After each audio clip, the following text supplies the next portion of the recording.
11 बजे का corona bulletin आप देख रहे हैं। मैं हूं आपके साथ अर्पिता आर्या। इंदौर में रहने वाले सभी 28 लाख लोगों की कोरोना जांच की जाएगी। वहां के प्रशासन ने शहर में रहने वाले सभी 28 लाख लोगों की जांच का फैसला किया।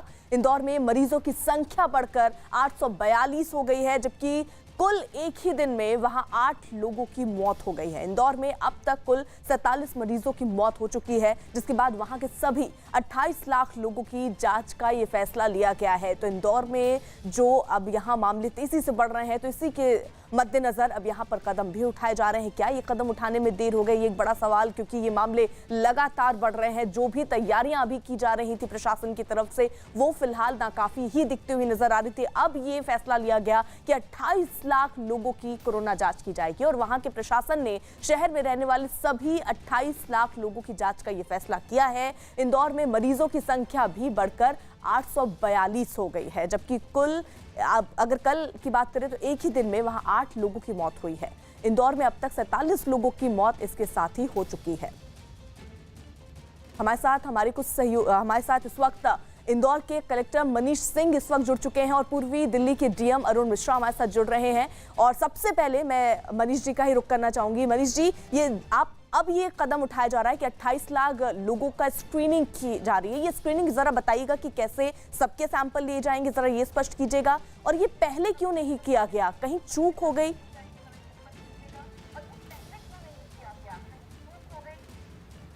देखिए मैडम, मैं 29 मार्च को यहाँ पदस्थ हुआ। 29 मार्च से मैंने कार्य करना प्रारंभ किया था मैंने जी। और पहले का मैं नहीं बदला सकता हूँ कुछ भी इस कारण से। पर आने के बाद सर्वे टीम्स बनाई थी हम लोगों ने, और हमारे 3 मेन क्लस्टर्स टाइप के हैं जहाँ पर कि मैक्सिमम केसेस उस समय आए हुए थे। वो लगभग 6 लाख की आबादी है उन 3 क्लस्टर्स में ही, और चंदन नगर है, खजराना है और एक नया पूरा दौलतगंज एरिया है। इन तीनों में हम लोगों ने टीम लगा के लगभग 1200-1300 की टीम लगा करके इनका हर 200 घरों पे, एक घर पे कई बार वहाँ पर उस मोहल्लों में काफ़ी ज़्यादा लोग रहते हैं, तो उसमें बना करके घर घर सर्वे करा के कंटेनमेंट एरिया का सर्वे पूरा हो गया है। बफर जोन का सर्वे हमारा चल रहा है जो 2 दिन में पूरा हो जाएगा। ये जब बफर जोन का सर्वे पूरा हो जाएगा तो लगभग 12-13 लोग कवर हो जाएंगे हमारे। इसके बाद अब इन्हीं एरियाज़ में, क्योंकि हमारे जो मैक्सिमम केसेस आए हैं या आ रहे हैं वो इसी केसेस से आ रहे हैं। आज की पिछले 4-5 दिनों से स्थिति ये है कि हमारे यहाँ काफ़ी स्टेबल है। जो आज संख्या का आंकड़ा ज़्यादा आया है, ये हम लोगों ने जो फर्स्ट वीक ऑफ अप्रैल में आने के बाद हम लोगों ने सैम्पलिंग टीम्स बढ़ाई थी और जो अधिक संख्या में सैंपल्स लिए थे, लगभग 1800 से 2000 सैंपल्स पर मिलियन का रेट है इंदौर में। काफ़ी ज़्यादा संख्या में हम लोगों ने सैंपल्स लिए थे जिससे कि आइडेंटिफिकेशन हो सके। उसके रिजल्ट्स हम लोगों के, जो दिल्ली हम लोगों ने फ्लाइट से भेजे थे 1156 सैंपल, उसके रिजल्ट्स हम लोगों के मेनली कल आए हैं हमारे, तो उस कारण से आंकड़ा ज़्यादा दिख रहा है। पर 4-5 दिनों से हमारे यहाँ जो हमारे अस्पताल हैं कोविड के, उसमें ओपीडीज़ में और उसके मरीजों के आने की संख्या में काफ़ी कमी आई है। तो अभी 4-5 दिन से मैं बोलूँगा कि काफ़ी स्टेबिलिटी है, आंकड़े पर आए हैं। पर ये हमारी सैम्पलिंग हाई रिस्क कॉन्टेक्ट्स की थी, जिन लोगों को हम लोगों ने लगभग 3000 लोगों को होम क्वारंटाइन या इंस्टीट्यूशन क्वारंटाइन मैरिज गार्डन्स और होटल्स में रखा हुआ है, उनकी सैम्पलिंग थी हाई रिस्क कॉन्टेक्ट्स की। तो हम लोग को संभावना भी थी पूरी, और मैंने मीडिया को बोला भी था कि 250 से 300 ऐसे पॉजिटिव सैंपल्स आएंगे, चिंता करने की बात नहीं है, सभी फैसिलिटीज़ हैं हम लोग के पास में। तो इसको देखते हुए जो हम लोगों ने सर्वे की स्ट्रेटजी बनाई है, गवर्नमेंट ऑफ इंडिया के इंस्ट्रक्शंस भी हैं, उसमें हम लोग उसी कंटेनमेंट एरिया को बढ़ा करके पूरा सिटी कवर कर रहे हैं। सिटी के बाकी कई क्षेत्रों में कोई समस्या नहीं है, पेरीफेरी में कोई समस्या नहीं है, पर हम लोग to be on safer side संपूर्ण सिटी का हम लोग सर्वे करा रहे हैं। अगले 7-8 दिनों में हम लोग पूरी सिटी को एक बार स्कैन कर लेंगे इसमें। मनीष जी, जैसे भीलवाड़ा एक तरीके से सबके सामने नज़ीर है कि अब वहाँ किस तरीके से कंट्रोल की गई स्थिति, क्या इंदौर के लिए भी ऐसी ही रणनीति, ऐसी ही कुछ स्ट्रैटेजी बनाई है आपने? कोई ऐसा मॉडल तैयार किया है जिससे ये जो संख्या है, जो वाकई चिंता के कारण बन रहा है, उससे निजात पाई जा सके?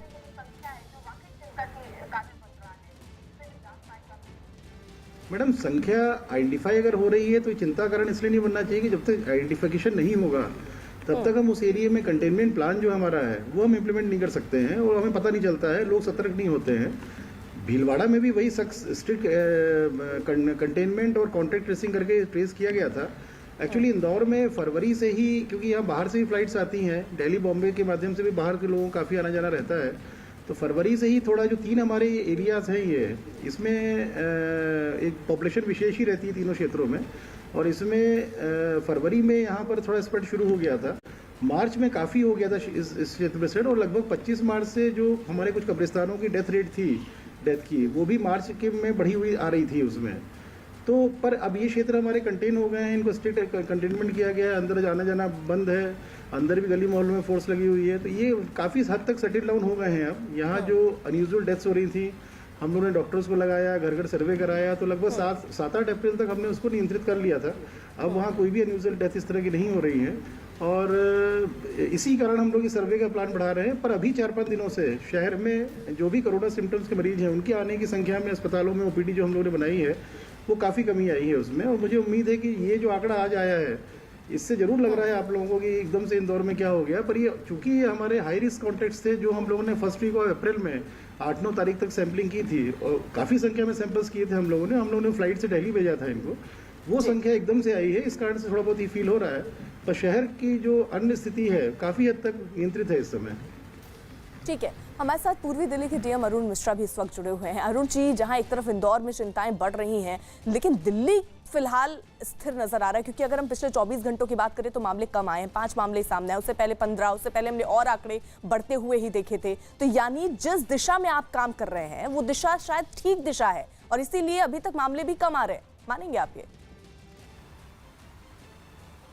जी, सबसे महत्वपूर्ण तो इसमें जैसा कि आपको है कि कोरोना एक वैश्विक बीमारी है, और उस वैश्विक बीमारी का समाधान प्रिवेंशन ही है। लोगों को कंटेन करना है, लोगों को सोशल डिस्टेंसिंग करानी है।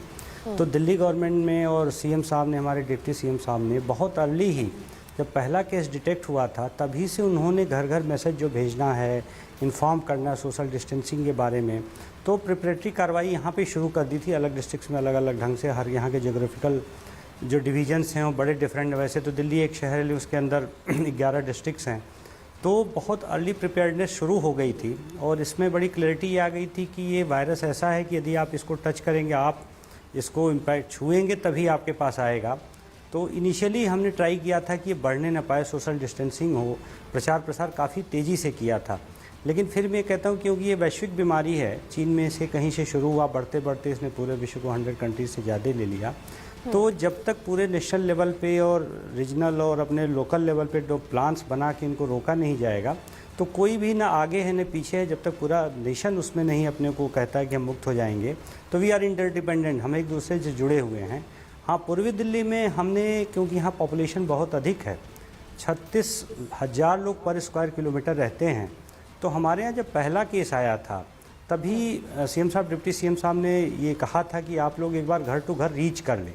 तो हमारा जो फील्ड ऑर्गेनाइजेशन है, तो हमने हर घरों में स्टिकर चिपकवा दिए, हमने पैम्पलेट दिए, लेकिन स्टिकर चिपकवा दिए कि स्टिकर कोई फाड़ेगा नहीं और बताएगा कि बस एक ही काम करना है, आपको हाथ धुलना है, एक दूसरे को टच नहीं करना है, और घर में भी दूरी बनानी है। क्योंकि ये एक साइलेंट कैरियर से हमारी लड़ाई है। जो लोग घोषित हो गए, जैसा कि ये कलेक्टर इंदौर मनीष सिंह साहब ने कहा कि पेशेंट यदि आ रहे हैं पता चलने, तो उतनी चिंता का विषय नहीं है जितना कि यदि अचिन्हित लोग, एसिम्प्टोमेटिक लोग यदि कैरियर और घूम रहे हैं, तो वो ज़्यादा चिंता का विषय है।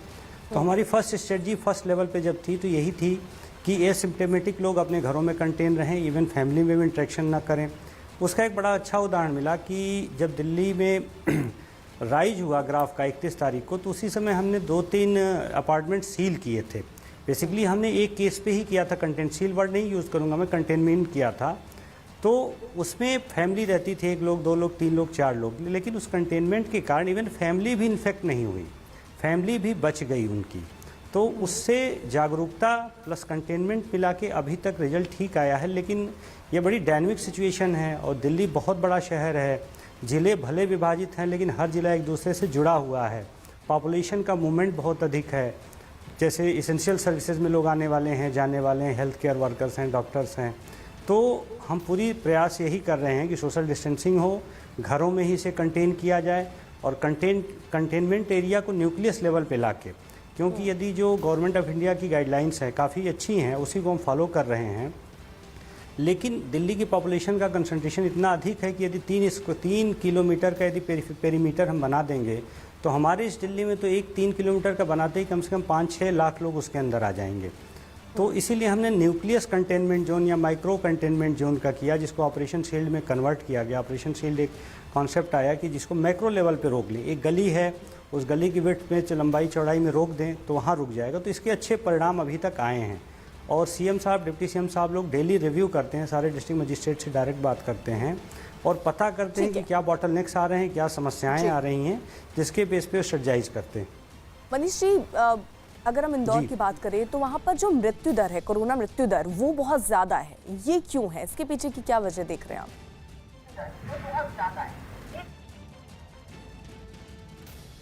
इसका मेन रीज़न ये है कि पेशेंट्स बहुत लेट आए थे और सीएम साहब ने हमारे सारे अस्पताल वालों से चर्चा की थी, बात की थी। और अस्पताल निर्धारित हुए जब हम लोग आए तो 29 तारीख के बाद हम लोगों ने एक यहाँ बड़ा अच्छा अस्पताल लिया, सीएम्स हॉस्पिटल है, अरविंदो कॉलेज बोलते हैं, बड़े एक्सपर्ट्स हैं वहाँ, डॉक्टर्स वगैरह बड़े ट्रेंड हैं।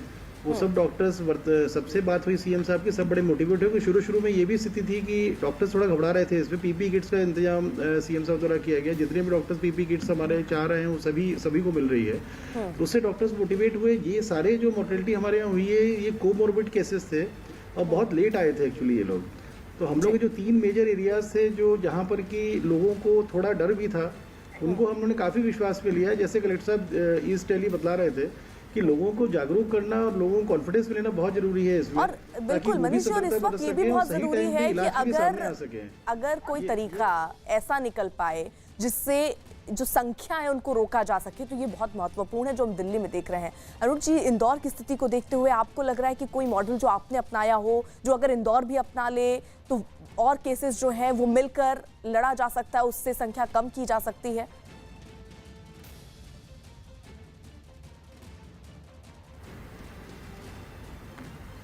अरुण जी, लड़ाई खत्म हो जाती है और फिर उसको मॉडल के रूप में आप स्टडी करते हैं। अभी तो सबके प्रयास हैं, हर आदमी प्रयास कर रहा है, हम भी लर्न करते हैं। तमाम डिस्ट्रिक्ट से हमने लर्न किया कैसे सप्लाई की जाए। जैसे हमने एक सिस्टम डेवलप किया और बाकी डिस्ट्रिक्ट्स भी कर सकते हैं। ये हाई लेवल पे डिस्कशन हुआ, सीएम सर लोगों ने लिया। तो मैंने जैसे बताया कि हमारी यूनिट छोटे, एक गली भी कर दें तो उसमें 1000 लोग 500 लोग आ जाते हैं। तो हमने व्हाट्सएप द्वारा एडमिनिस्ट्रेशन का सिस्टम शुरू किया। हमने बीट ऑफिसर को, जो हमारा पुलिस बीट ऑफिसर होता है जो 24 घंटे होता है वहाँ पे, उसको नोडल हमने बना दिया और उससे सारे रेजिडेंट्स को जोड़ दिया। फिर RWAs को इंटरफेस दिया उसमें, तो उनकी जो भी ज़रूरतें हैं वो लगातार कम्युनिकेट करते रहते हैं, बात करते रहते हैं, प्रोवाइड कर देते हैं। हमने उनको ये कहा कि आपको कंटेन किया गया है, डिटेन नहीं किया गया है। हम साइकोलॉजिकली भी उनके साथ हैं, प्रतिक्षण साथ हैं। और ऐसा कोई भी नहीं होता कि प्रशासन और शासन का कोई अधिकारी या राजनीतिक नेतृत्व उनसे नहीं मिलता या नहीं बात करता। बहुत बार व्हाट्सएप के थ्रू भी बात कर रहे हैं लोग। तो उनको, क्योंकि ये आंदोलन जन सहयोग के बिना संभव नहीं है, जैसा कि शुरू से ये जन सहयोग के बिना संभव नहीं है, और जनता का, पब्लिक सोसाइटी का सहयोग बहुत अच्छा मिल रहा है और उसी से शासन प्रशासन भी मिल के कार्रवाई कर रहे हैं, जिससे अभी तक ठीक चल रहा है। लेकिन सबसे फिर वह इम्पॉर्टेंट है कि घर के भीतर भी सोशल डिस्टेंसिंग, जिससे कि एसिम्प्टोमेटिक लोग जो अभी तक टेस्टेड नहीं है दूसरे को कैरी न करें, उसके लिए हमारा पूरा प्रयास है।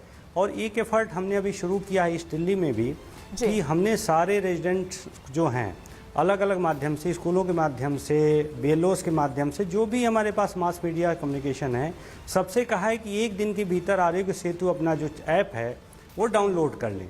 उससे क्या होगा कि उसमें इंडिकेशन आ जाते हैं तो बहुत अच्छा मॉनिटरिंग सिस्टम डेवलप हो जाएगा। तो हम ट्राई कर रहे हैं कि 1-2 दिन के भीतर पूरे ही डिस्ट्रिक्ट्स में ये डाउनलोड हो जाए, तो मॉनिटरिंग ईजी हो जाएगी। तो कुल मिलाकर आप लोग तो अपनी तरफ से जो कदम उठा सकते हैं वो उठा रहे हैं, और यहाँ लोगों को जागरूक होना बेहद ज़रूरी है। आप दोनों का बहुत बहुत शुक्रिया न्यूज़ 18 पर आने के लिए और अपनी बात यहाँ पर रखने के लिए। और ये बेहद महत्वपूर्ण इस टाइम पर, जब हर इंसान अगर जागरूक होगा तो ही इस बीमारी से लड़ा जा सकता है, ये नहीं भूलना होगा हमको। बढ़ रहे हैं आगे। यूपी के प्रयागराज में डॉक्टरों और नर्सों ने मेडिकल टीम पर हो रहे हमलों का विरोध जताया। प्रयागराज में कोरोना के इलाज में लगे डॉक्टरों और नर्सों ने हाथ में संदेश लेकर अपना विरोध जताया। सभी लोगों ने मुश्किल हालात में काम कर रहे डॉक्टरों और नर्सों की सुरक्षा की मांग की।